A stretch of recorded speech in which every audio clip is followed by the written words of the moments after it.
이 전당대회 관련해서 조금 더 질문을 드리고 싶은 게 네. 이제 한동훈 전 대표가 이 위헌 정당이라고 할 수 있는 뭐 같은 국민의힘을 향한 비판, 비난에 방패가 된다고 말씀하셨는데, 근데 실상은 이번에 일단 결선에 김문수, 장동혁, 김문수 두 사람 다 어쨌든 그렇죠. 반탄 후보라는 분이 올라갔고, 그 와중에도 김문수 후보는 그래도 한동훈 전 대표나 그 한동훈 계열을 좀 포용하는 듯한 스탠스를 막판에 취했고, 그렇죠. 장동혁 대표는 전환길 한동훈 누구 공천할 때 전환길을 술도 그렇죠. 쉬지 않고 답할 정도로 거기서 결이 갈렸는데, 근데 당내에 이 기류를 아는 분들은 한동훈 전 대표를 그렇게 포용한다고 했던 게 결정적인 김문수 후보의 패인이었다. 그렇죠. 뭐 이런 얘기를 하거든요. 네. 그럼 그러니까 국민들이 일반적으로 보는 상식적인 내지는 평균적인 눈높이와 당의 눈높이가 이렇게 다른 거는 어떻게 봐야 됩니까? 다르죠. 예. 지금 일반 여론조사에서는 항상 1등한 사람이 조경태 의원이었다고. 네. 예. 그런데 조경태 의원은 3등도 못했다고요? 네. 그러니까 2등도 못한 거지. 2등 못한 겁니다. 3등 아니면 4등 했다는 예. 이야기인데, 그거는 국민의힘의 생각과 국민의힘 지지층 내지 국민의힘 당원들의 생각은 그 차이가 엄청난 차이를 보이고 있는 거예요. 예. 오히려 반대 방향으로 가고 있는 거죠. 국민의힘과 반대 방향, 국민의 여론과 국민의힘이 반대 방향으로 가고 있으니까 엄격하게 말하면 이 국민의힘이 아니라 이제는 극우 힘이 되어버렸는데, 극우의 힘. 이게 더 나가면은 국민의 짐을 넘어서 국민의 적이 될 판인데, 예. 이거는 물고기가 물을 떠나는 거하고 같아요. 정당은 항상 물고기, 그 물은 이제 국민입니다. 그죠? 예, 그렇죠. 국민과 같이 있어야 그게 정당으로서 예. 힘이 생기는 거 아닙니까? 왜냐하면 정당은 투표를 통해서만 정권을 잡을 수 있잖아요. 맞습니다. 뭐 모택동처럼 군대를 통해서 한다면은 그건 뭐 논외로 하더라도, 그럼 이건 선거를 포기하는 거 아닙니까? 예. 그래서 저는 김문수 후보가 그렇게 하는 걸 보고, 그래도 김문수 후보와 장동혁 후보는 좀 다르구나. 예. 그러니까 국민의힘 당원들도 그런 이성적인 이야기에 동참을 해가지고 김문수 후보가 당선될 것으로 봤습니다. 예. 네. 제 예상이 어긋났어요. 예. 처음인 어긋나는 것 것은 같아요. 왜 네. 어긋났느냐. 예. 지금 국민의힘 당원들과 국민의힘 골수 지지자들이 얼마나 일반적인 상식과 국민 여론과 동떨어진 생각을 하고 있느냐를 극명하게 보여주는 거지. 그렇다면 왜 그분들은 20만 정도로 수렴이 됩니다만 왜 그렇게 됐다고 생각하십니까? 첫째, 네. 이 윤석열 계엄이 뭘 의미하는지에 대해서 예. 이성적인 판단을 하지 않는 것 같아요. 네. 윤석열 계엄이라는 것은 우리나라 정부 수립 이후에 처음으로 군대를 예. 국회 안으로 들여보낸 사건입니다. 과거에 쿠데타가 있었지만은 감히 국회 안으로는 보내지 않았어요. 그러니까 이 반역적 행위인데, 이 반역입니다. 반역. 그런데 반역이라고 언론이 이야기하지 않고 거기에 대해서 윤석열을 편들고 하는 그런 여론이 막 일어나고 할 때, 우리 언론이나 지식인청이 헌법을 기준으로 해가지고 정확하게 이야기를 해줘야 되는데, 네. 그게 좀 해가지고 언론의 좀 책임도. 애매모호하게 예. 되어버렸습니다. 예. 예. 그 다음에는 부정선거 음모론이죠. 특히 부정선거 음모론이 강해요. 저는 이번에 장동혁 후보를 만들어낸 그 사람들은 적어도 70~80%가 부정선거 음모론을 믿는 것이 아닌가 하는 그런 생각이 듭니다. 예. 이 부정선거 음모론은 세계에서 가장 공정한 선거 관리를 하는 걸로 유명한 한국의 중앙선거 관리를 완전히 부정선거 집단으로 만들어가지고 스탑 더 스틸이라는 영어 구호판까지 들고 나와가지고 세계를 향해서 대한민국은 부정선거를 저지르는 바나나 공화국이다. 네. 이렇게 선전해온 사람들 아닙니까? 예. 그 사람들이 주류예요. 현재 국민의힘의 주류다 그걸 말씀이죠. 봐야 된다. 예. 스탑 더 스틸이라는 괴상하고 우스꽝스럽고 좀비스러운, 그걸 몸에 감고 한 손에 태극기 들고 한 손에 성조기 들고 외쳤던 그 모양은 딱 좀비 영화거든요. 좀비라는 건 뭡니까? 영혼이 사라진 것 아닙니까? 예. 그러니까 영혼이 부정성 음모론에 접수가 된 순간부터 이 극우 중에서도 최악의 극우입니다. 예. 극우는 조건이 있어요. 극우 마음대로 극우라고 하면 안 돼요. 첫째는 폭력 행사, 그다음에 거짓 선동입니다. 예. 그다음에 인종주의적 선동을 해요. 인종주의. 예. 이 극우 세력은 지금 반중 선동을 하고 있다고.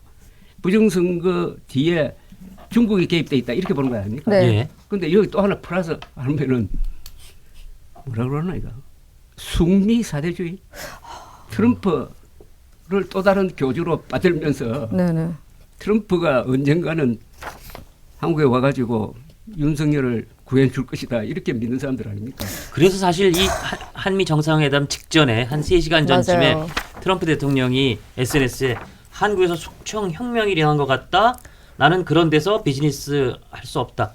이게 때문에 한번 큰 파문이 있지 않았습니까? 그 국면은 어떻게 평가하십니까? 그 밤 한 10시쯤 그게 뉴스가 나왔는데요. 네. 제가 인터넷으로 딱 검색을 해보니까 한국의 극우 세력이 대폭발을 했어요. 예. 드디어 해방의 날이 왔다는 시기야. 예, 예. 바로 그 날이 왔다는 거예요. 그때 예, 유튜브 그래가지고 업데이트 다 봤어요, 저도. 네, 네. 보니까 이거 완전히 나라가 뒤집어질 것 같더라고. 예. 네. 아니 트럼프 대통령이 그렇게 생각하면은 이게 내정 간섭이거든요. 예, 예. 첫째 반응이 어떻게 나와야 되냐면은 아니 외국의 공정한 선거를 이런 식으로 뭐 혁명이니 뭐리 할 수 있느냐 말이지. 예. 해가지고 애국심을 발휘해야 될 텐데 네. 더구나 우파는 애국심 빠지면 아무도 없잖아요. 네. 그 사람들이 나와가지고 이런 숙미 사대주의적인 그 반응을 보이는 걸 보고 저는 아찔했는데 아, 예. 저는 그건 어느 정도 예상했어요. 이번 한미 정상회담에서 사고가 난다면은 네. 트럼프 귀에 누가 이재명은 부정선거로 당선됐다라는 정보를 넣어가지고 세계가 지켜보는 그 자리에서 그 이야기가 나왔을 때 이재명 후보가 이재명 대통령이 어떻게 반응하느냐에 따라서 이게 깽판이 될 수 있겠다는 생각도 들었다고요. 예. 그래서 그 아직도 그 메커니즘이 작동하고 있다고 봅니다. 미국과 한국의 부정선거를 매개로 한 이게 연대 세력이 있어요. 그래서 서로 정보를 주고받고 그 뭐 모스탄이라는 사람하고 고든창 두 사람이 고든창. 대표적인데 예. 이 사람들이 부정선거 주장하고 그 배후에 중국 세력이 있다고 해가지고 반중 선동하고 있지 않습니까? 네. 그래서 앞으로도 참 조심해야 됩니다. 알겠습니다. 저 스톱 더 스틸 죄송합니다. 한국 숙청 혁명이 일어날 것 같다고 SNS에 밝혔지만 정작 회담에서는 별일이 일어나지 않았습니다. 그러니까 트 황제라고 하거든요. 예. 트럼프 황제님. 트 황제가 너네를 버린 거냐라는 조롱 섞인 글들이 넘쳐났습니다. 트럼프는 신경 쓰는 것 같지 않던데요. 저는 그 밤새워 가면서 불안한 마음으로 네. 지켜봤는데 1시간 한 반 동안 꼭 리얼리티 쇼를 보는 것 같았어요. 리얼리티 쇼를요. 그 호스트는 트럼프고 네. 그 게스트로 출연한 이재명 사람이 대통령이. 예. 이재명 대통령인데 예. 이재명 대통령이 워낙 준비를 많이 해가지고 예. 아주 설명도 간단하게 하고 핵심을 찌르고 또 거기에 유머도 섞고 네. 해가지고 트럼프를 사로잡아 버린 것 같아요. 네, 어느 정도. 예. 네. 그리고 그 자세가 아주 좋았는데 이게 누가 그런 조언을 한 것 같은데 키가 이재명 대통령이 작아요. 네. 트럼프는 크고. 트럼프 굉장히 장신이죠. 그런데 예. 앉아 있는 모습 보면 같아요. 허리를 굉장히 왜냐하면은 고추 세우고 있던데요. 네. 그 걸터 앉아서요. 이 책상에서 앞자리를 옮겨가지고 네. 이렇게 앉았다고. 맞아요. 예, 그것까지 연출을 했더라고요. 앞에 그만큼 섬세하게 준비를 네. 했다고 볼 수 있겠네요. 보는 사람 입장에서 카메라에 가까우면 머리와 몸이 커 보이니까 그렇죠. 그런 착시 현상까지 계산을 했다는 거군요. 그런데 나는 이제 트럼프 표정을 계속 네. 주시했는데 이재명 대통령이 한국말로 하니까 조금 그 반응의 차이가 있지 않습니까? 예, 예. 그런데 딱 웃을 때가 한 분 있어서 이재명 대통령이 김정은 만나는 거 환영한다. 예. 그러면서 피스메이커, 나는 페이스메이커. 페이스메이커. 네. 그 이야기 할 때하고 그 전에 이야기했죠.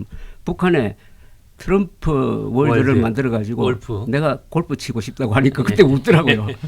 그만큼 이 트럼프 연구를 많이 하고 갔어요. 네. 그 다 트럼프가 정말 좋아하는 거죠. 다 골라서 평화, 트럼프 노벨상. 월드, 그러니까 그다음에 골프. 네. 정말 트럼프가 얘기만 들으면 반짝반짝 웃을 만한 포인트를 사실 미리 준비를 예, 이 준비팀이 잘했다는 생각이 저도 보면서 들더라고요. 그러면서 그 SNS를 통해서 처음에 언급됐던 한국에서의 숙청 혁명 등은 화제의 테이블에도 오르지 못했었는데요. 제가 별도로 질문을 드리고 싶었던 게 있었습니다. 스타터 스틸이라는 구호를 외우는 사람들 중에 지금 언급하신 것이 고든창 뭐 이런 분들을 모스탄 언급을 하셨는데요. 정말 핵심의 핵심은 어떤 세력, 어떤 집단이라고 보십니까? 이 저 부정선거 음모론은 네. 미국보다 한국이 형님입니다. 아, 2020년 4월 총선에서 당시 미래통합당이 지고 나서 예. 민경욱, 공병호, 그다음에 나중에 이제 황교안 씨까지 합류를 하는데 네. 그쪽에서 이걸 퍼뜨릴 때 이상하게 미국 공화당 사람들이 그걸 상당히 주의 깊게 봐가지고 네. 그 외곽 세력 중에 몇 사람이 한국에 와가지고 그 조사하고 간 적이 있어요. 아. 그 뒤에 2020년 11월에 그때 트럼프 대통령이 크게 졌어요. 예. 선거인단이나 일반 투표로. 그런데 그걸 들고 나오는데 그 논리가 거의 비슷하더라고. 네. 비슷해요.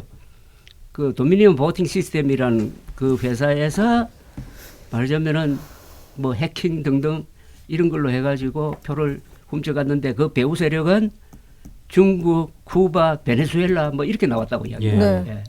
그래서 저는 배워갔다고 봐요. 아, 오히려 한국의 원천 기술이 부정선거 음모론이랑 원천 기술이 미국에 수출돼서 그런 거지.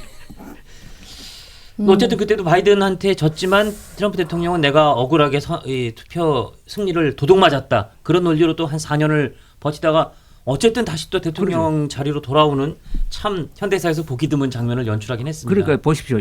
미국 공화당이 망가진 거는 예. 이 부정선거 음모론을 받아들이면서부터입니다. 그래서 미국에서도 여론조사하면은 미국 공화당원의 약 60%가 트럼프가 부정선거로 졌다고 믿어요. 예. 우리도 거의 비슷하거든요, 비율이. 그래서 이 음모론이 굉장히 무섭습니다. 저는 이렇게 생각합니다. 음모론처럼 한국 사람들을 이렇게 타락시키거나 정신을 빼앗은 게 과거에 뭐가 있을까 하면 공산주의 이론이에요. 아, 공산주의가 한국인을 분열시키고 한국인의 판단력을 망가뜨리고 한국 사람들 속에 증오심을 심어요. 예. 그 이후에 부정선거 음모론이에요. 예. 그래서 이 부정선거 음모론은 일종의 정신적 질병인데 이렇게 광범위하게 퍼져가지고 한국의 보수 세력을 지금 망가뜨리고 있잖아요. 그러니까 이거는 좌우 문제가 아닙니다. 보수 진보 문제도 아니고 국가적 대책을 세워야 됩니다. 여기에 제가 항상 주장하는 게 부정선거 음모론이 거짓말이라는 걸 알고 이걸 퍼뜨려가지고 돈벌이하고 뭐 국회의원 되어 보겠다는 사람은 형사처벌을 해야 됩니다. 형사처벌. 이건 언론의 자유로 보호할 부분이 아니에요. 그러나 속아 넘어가는 사람까지 뭐 형사처벌할 수는 없겠지만. 저 급하게 여쭙고 싶은 게 예. 두 가지 생겼는데요. 부정선거가 이렇게 음모론 때문에 이렇게 당이 망가지고 있다. 그러면 이번 경선 결과는 윤석열 대통령과 함께하는 윤 어게인 세력의 그 승리라기보다는 부정선거 집단의 승리. 핵심이 그겁니다. 네. 이 세력을 하나로 뭉치게 하는 게 부정선거 음모론입니다. 예, 알겠습니다. 부정선거 음모론을 네. 믿는 사람들은 동지적 관계를 네. 가지면서 안 믿는 사람을 미워하게 돼요. 네. 그러니까 한국 사회 곳곳에서 지금 불편한 삶이 계속되고 있잖아요. 두 번째 급한 질문 드리겠습니다. 당이 한번 망가졌다 부상하는 거 국민의힘을 몇 번 오랫동안 지켜보면서 느꼈을 때는 한 3, 4년 정도는 걸렸습니다. 그렇죠. 네. 근데 이번에는 공산주의 이후에 다음으로 발생한 정신적 질병 사이즈라고 규정을 하셨는데 이번엔 그럼 당이 회복되는데 얼마나 걸릴까요? 저는 이 상태로는 회복력이 없다고 봐야 되는데 다만 네. 이 극단적인 세력은 항상 자충수로 망하는 거거든요. 예. 오늘 또 벌써 뭐 자충수가 나오네. 조경태 나가라고요. 의원 보고. 네. 알아서 나가라고. 네. 그게 말이 됩니까? 조경태 글쎄요. 의원은 6선입니다. 네. 최다선입니다. 다선입니다. 최고참입니다. 네. 예. 그리고 부산에서 지지가 아주 어려운 지역군요. 네네. 예. 당선되었죠. 예. 그 사람이 일관되게 말하는 게 헌법을 지켜야 된다. 네. 속으면 안 된다. 그 주장하는 사람 보고 나가라 한다면은 장동혁 이런 분은 어떤 분이냐? 자기 정체성을 드러내는 거고 또 전한길 씨는 좀 뭐 들고 김문수 시죠. 네. 나가라 했습니다. 후보까지 나가라고 예. 했죠. 네네. 이게 바로 극단적인 세력이 극단화할수록 점점점 소수화되거든요. 그러면서 그 안에서 분열이 일어나가지고 제가 농담삼아 나중에는 장동혁, 전한길 두 사람만 남을 거라고. 그러면 어쨌든 근데 이제 어제 출범한 장동혁 지도부가 어쨌든 당원들의 선택을 받았으니까 국민의힘을 이끌게 될 텐데 일각에서는 그런 그 기대도 있습니다. 장동혁 대표가 워낙 유연하게, 뭐 좋게 말해서 유연하게 굉장히 급변침을 해온 정치적 역정을 보였으니 이번에도 조금 그렇게 유연하게 합리적 뭐 좀 대처를 유연하게 해서 당선은 그렇게 됐지만 실제로는 좀 당을 지금의 우려와 내지 지금의 예상과는 다르게 끌고 가서 좀 외연을 확장할 수도 있지 않을까 뭐 이런 기대를 보이는 분도 계시던데 대표님 어떻게 보세요? 두 사람 장동혁, 전한길 두 사람 다 한국 보수 세력 입장에서 보면은 족보가 없는 사람이에요. 족보가 없는. 이 보수라는 것은 족보가 있어야 됩니다. 예. 보수는 전통이 있어야 되는 것 아닙니까? 네. 보수의 지도자가 되려면은 적어도 한 30년 정도 자유민주주의를 지키기 위해서 싸워온 투쟁 경력이 있어야죠. 예. 그 전혀 없고 올해 등장한 사람 아닙니까? 예. 올해 등장한 사람이 보수의 지도층이 된다. 보수 세력은 몰라도 보수층은 아직도 살아 있으니까 네. 그래도 한 40%에서 45%는 된다고요. 예.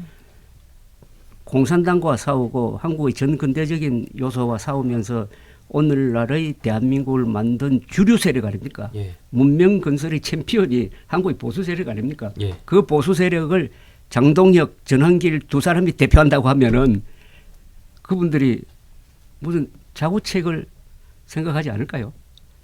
자구책을 생각한다는 건 어떤 말씀이십니까? 맞는 한국 보수층에 맞는 한국 보수층의 위대한 업적에 맞는 정당을 만들어야지. 그러니까 그게 창당이 될지 예. 네네네네. 분당 이런 것보다도 난 당연히 새로 나와야 된다고 생각해요. 아직까지는 그쪽으로 갈 거예요. 아직까지는 절대 탈당은 없다는 입장이 강하더라고요. 그래, 지금이야 뭐 예. 앞이니까 그건 시간 좀 걸리겠죠. 그래도 탈당하지 않을 수 없. 지금 조경태 의원 보고 나가라는 것은 탈당하라는 이야기하고 같은데 그 사람 네. 탈당할 사람 아니잖아요. 네네 안 나갑니다. 그럼 그 안에서 이제 싸우든지 예. 예. 뭐 또는 조경태 의원을 또 편드는 사람들이 생길 것 아닙니까? 예. 예. 그러면 또 갈라진 소지도 있고. 갈라지지 해가지고. 않은. 그러니까 이런 네네. 겁니다. 이게 극우당은 항상 소수예요. 예. 그러니까 5석, 6석이면 괜찮아. 107석이잖아요. 예. 107석을 장동혁 같은 사람이 이끌 수 있다. 난 그렇게 믿지 않아요. 그 장동혁 씨 보고 유연하다는 표현을 썼는데 유연하는 게 아니라 표변하는 사람 아닙니까? 근데 저분이 계엄 해제에 찬성표 던졌죠. 네, 맞습니다. 예. 근데 그다음에 이제 탄핵을 두고 한동훈 대표와 갈라진 것으로 이제 외견적으로 그렇게 보이고 극명하게 갈라지면서 한동훈 지도 체제를 붕괴시켰었죠. 예. 그리고 최근에 무슨 텔레비전 나와가지고 한동훈 대신에 전환기를 공천하겠다고 예, 했잖아요. 저희 프로에서. 네, 저희 네. TV조선의 네. 그 이거는 예. 정상적인 사고는 아니잖아요, 그죠? 예. 그러니까 그건 유연한 정도를 넘어서 표변인데 이 표변이 또 어느 방향으로 또 표변할지 모릅니다. 근데 저는 20만 당원이 선택을 약간 18만 당원 정도가 선택을 했다는 거는 오컬트의 극우 정당 규모로 보기에는 매우 크잖아요. 아직은 볼륨이 크지 않습니까? 그렇습니다. 네. 그렇습니다. 하지만 시간이 지날수록 이것은 줄어들게 되어 있다. 이미 네. 줄어들었는데 네. 이 줄어드는 이게 일종의 그 짠물이 쫙 모여버리면 그게 사해가 되는 거예요. 예. 예. 사해 가보셨어요, 이스라엘에? 제가 사해 가보니까 들어갔더니 몸이 뜬다고. 몸이 떠요. 예. 거기 생물이 못 살거든요. 네. 그러니까 점점 이제 짠물의 농도가 높아지면서 소수화되는데 지역적으로는 대구 경북 쪽으로 좀 많이 몰려 있습니다. 그런데 이게 이제 지방선거가 있고 그다음에 3년 뒤에 총선이 있는 거죠. 예. 총선이 제일 중요한데 거기까지는 아직도 시간이 많이 걸려요. 예. 그러니까 당장 뭐 분당하겠다고 나오기는 아직 시간적인 여유가 많다고 생각을 하고 이 국민의힘 속성상 스스로의 힘으로 뭘 개혁해 본 게 별로 없어요. 네. 대부분 외부의 손님을 받아가지고 김종인 비대위원장 시절에 좀 개혁을 했잖아요. 예, 예, 예. 그분 나가고 나서 이제 이준석 당대표 뽑히고 그 다음에 또 윤석열 영입하고 예. 다 외부 힘을 빌리더라고. 그러니까 지금 이 내부 힘으로 개혁하려면은 무슨 큰 사건이 나든지 해가지고 자구책을 쓰지 않으면은 내가 우선 정치 생명이 끝나겠구나 하는 그런 절박함? 실감을 느낄 때까지 갈 것 같아요. 이 방향으로 어쨌든 그런 특단의 상황이 생길 때까지는 이 방향으로 가는 탄력이 계속 이어질 가능성이 높다. 예. 이렇게 보시는 그리고 거군요. 앞으로는 이 언론이 고민을 해야 될 것 같습니다. 국민의힘을 보수당으로 불러서는 안 된다고 봅니다. 보수당을 불러도 소위 보수당이라고 하든지 자칭 보수당이라든지 이건 거우당이라고 부르는 게 맞고요. 네. 그리고 반탄 정당이라고 불러주는 게 맞고 반탄이 이꼴 반헌법이고 반국가입니다. 정말 대표적인 보수 논객이신 조갑재 대표께서 국민의힘 어쨌든 현재 보수 세력의 가장 대표적인 당인데 거기를 그냥 보수당으로 부르기가 어렵겠다. 소위 보수당, 자칭 보수당으로 불러야겠다고 할 정도로 지금 국민의힘 앞에는 상당히 무거운 먹구름이 낀 게 아닌가 그런 생각이 듭니다. 네. 아이고. 오늘도 진짜 말씀을 예. 얹기 힘든 진짜 무거운 말씀, 매서운 말씀 해주셔서 정말 감사드립니다. 귀한 그런데 시간을. 이게 보수 이야기가 오늘 많이 나왔는데 네. 보수라는 그 존재는 어떤 사람들이냐 하면은 죽은 사람들과 살고 있는 사람들과 앞으로 태어날 사람들을 서로 연결해 주는 사람들이에요. 예. 그러니까 굉장히 이 인생에 대해서 삶에 대해서 역사에 대해서 따뜻한 마음을 가져야 됩니다. 그렇죠. 그래서 그래서- 미풍양속을 우리가 존중하고 하잖아요. 예. 근데 그런 자질과 지금 국민의힘을 끌고 있는 사람들의 자질을 비교해 보면 알아요. 예. 보수적 품성이라는 게 있어야 되는 거 아닙니까? 알겠습니다. 보수적 품성을 가진 사람이 진정한 보수의 주인이 되겠죠. 예. 오늘 저 귀한 시간 내주셔서 귀한 말씀 들려주신 조갑재 대표 다시 한번 감사드립니다. 고맙습니다. 고맙습니다. 예. 감사합니다. 감사합니다. 예.